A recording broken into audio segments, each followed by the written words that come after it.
And what we try to, the only question is we ask ourselves is, how can we be useful to the teacher without changing the way they work?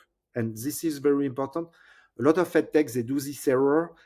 They try to come with something which is disruptive for the teacher, but actually you really need to look how the teacher they work, what is their practices, and then with technology, how you can empower them, how you can augment their capacities.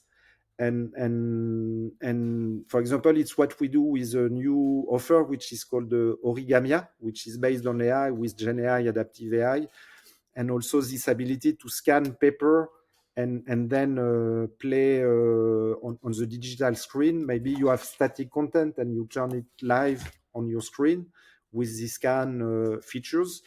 And this way, for them, there is like a continuity between what they do on paper, what they will do on manipulatives, and the technology is just something to articulate all those supports, but not to be destructive and say, okay, we will do something very special now. We will use a tablet, and it just blended, and that's really what we try to do, is to respect the way the teacher work and expand what is their traditional practices instead of trying to change the way they teach.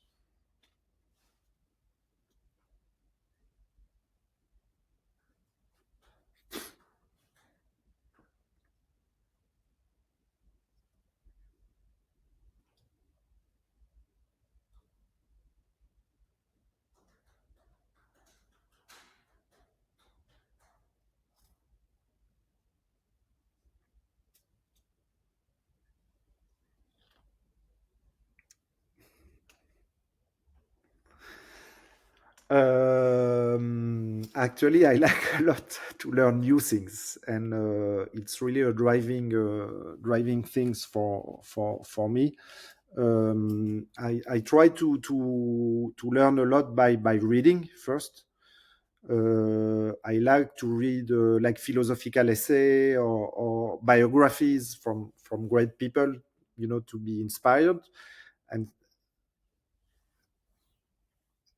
yes, yeah, there is one biography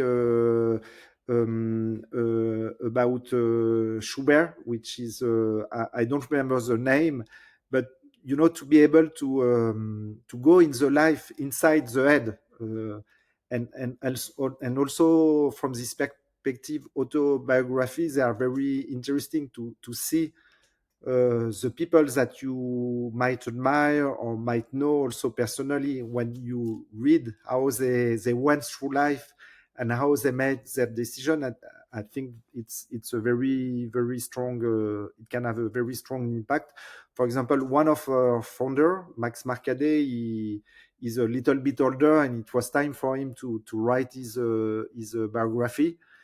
And and when you read it and you can interact with him, because it's still involved in on a strategic level with us, you better understand his perspective, and you better understand the meaning actually of his proposition, because you know from where he talked from.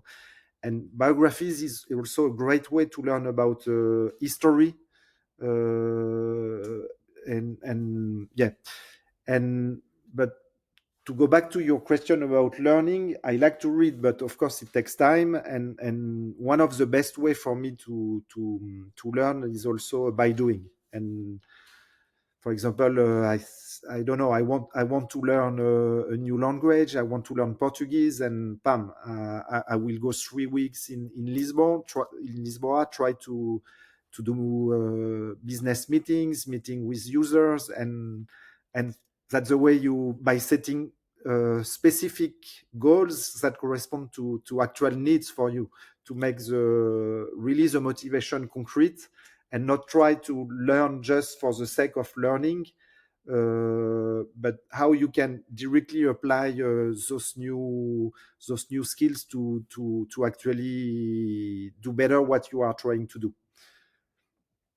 So yeah, learning by reading and by doing.